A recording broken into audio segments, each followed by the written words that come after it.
गोधरा का जिक्र जब भी आता है तब साबरमती एक्सप्रेस के जले हुए डिब्बे आंखों में तैरने लगते हैं। आज भी गोधरा रेलवे स्टेशन के पिछले हिस्से में एक सन्नाटा सा पसरा रहता है।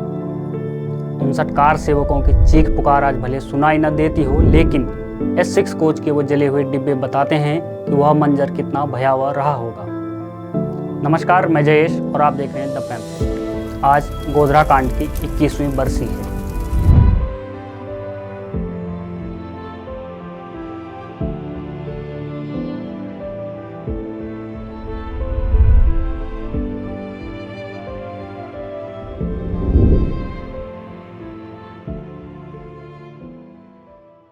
नमस्कार, मैं जयेश और आप देख रहे हैं द पैम्फलेट। आज गोधरा कांड की 21वीं बरसी है। 25 फरवरी 2002 को अयोध्या से हजारों कार सेवक अहमदाबाद जाने के लिए साबरमती एक्सप्रेस पर सवार हुए थे। 27 फरवरी को ट्रेन गोधरा स्टेशन पहुंची। बाकी के डिब्बे तो अपने गंतव्य तक पहुंच गए, लेकिन S6 और S7 हमेशा के लिए यहीं खड़े रह गए। पूरी तरह तबाह हो चुके इन कोचों की रखवाली के लिए पुलिस के जवान 24 घंटे आज भी तैनात रहते हैं। आज भी जब गोधरा स्टेशन पर साबरमती एक्सप्रेस का नया S6 कोच ठहरता है तो लोगों की आंखें भी पुराने S6 पर ठिठक जाती हैं।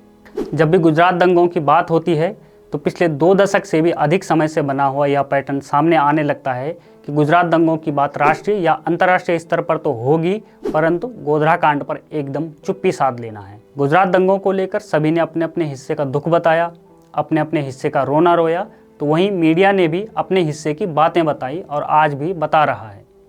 हालिया उदाहरण BBC का है। परंतु मीडिया या सोशल मीडिया देखें तो आज भी भारत का बुद्धिजीवी अपने हिस्से का रोना रो रहा है और अपने हिस्से की बातों को ही सच साबित करने में लगा हुआ है।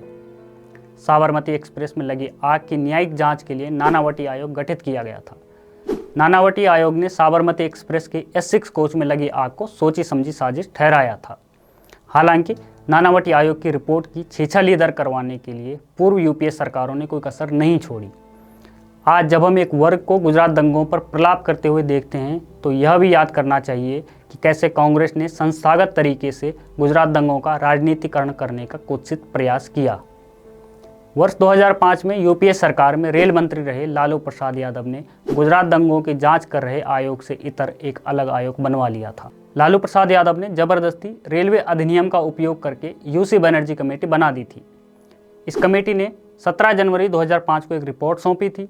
इस रिपोर्ट में कहा गया था कि आग दुर्घटनावश लगी थी और कोच में किसी ने आग नहीं लगाई थी। लालू यादव द्वारा गठित कमेटी आयोग की रिपोर्ट में जबरन कहलवाया गया कि कोच में साधु थे जो नशे वाली चीज़ों का धूम्रपान कर रहे थे और उससे आग लग गई। लालू प्रसाद यादव और UC बनर्जी आयोग के इस झूठ को अहमदाबाद की रहने वाली गायत्री पांचाल, जो इस घटना में बच गई थी, वे बताती हैं कि बनर्जी आयोग की रिपोर्ट सरासर गलत है। गायत्री पांचाल, जो साबरमती एक्सप्रेस में सवार थी, जिन्होंने अपने माता पिता को इस हादसे में खोया, वे बताती हैं कि आग दुर्घटनावश नहीं लगी और न ही उस वक्त S6 कोच में कोई खाना बना रहा था। उन्होंने आउटलुक को दिए इंटरव्यू में कहा कि भीड़ ने काफ़ी देर तक कोच पर पथराव किया और फिर जलते हुए चीथड़े फेंके और कुछ ज्वलनशील पदार्थ भी डाला ताकि कोच में आग लग जाए। वे आगे बताते हैं कि मुझे इस बारे में जहां भी बयान देने के लिए बुलाया जाएगा मैं वहां जाऊंगी। तकरीबन 1 दशक तक चली इस जांच और लंबी सुनवाइयों के बाद फरवरी 2011 में अदालत ने इस मामले में 31 लोगों को दोषी ठहराया और 63 लोगों को रिहा कर दिया। ये 31 लोग कौन थे, यह आज किसी से छिपा हुआ नहीं है। गोधरा नरसंहार एक समुदाय की निर्ममता और क्रूरता का सबसे बड़ा उदाहरण बनकर आज भी हमारे सामने खड़ा है। बावजूद राष्ट्रीय और अंतर्राष्ट्रीय स्तर पर लिबरल, सेकुलर, वाम, बुद्धिजीवी और BBC जैसे मीडिया संस्थान गुजरात दंगों को लेकर झूठ फैलाने की कोशिश में लगे रहते हैं। यह वर्ग गुजरात दंगों को आधार बनाकर प्रधानमंत्री नरेंद्र मोदी को घेरने के उद्देश्य से और देश में बने शांति के माहौल को सांप्रदायिक हिंसा के माहौल में बदलना चाह रहा है, लेकिन उसके लिए जिम्मेदार गोधरा नरसंहार को अपनी सहूलियत के अनुसार पीछे फेंकता रहा है। ऐसा करने के पीछे क्या उद्देश्य है, यह जानने के लिए किसी शोध की आवश्यकता भी नहीं है। आपका इस बारे में क्या मानना है, हमें कमेंट बॉक्स में ज़रूर बताएं। बने रहिए हमारे साथ, देखते रहिए द पैम्फलेट।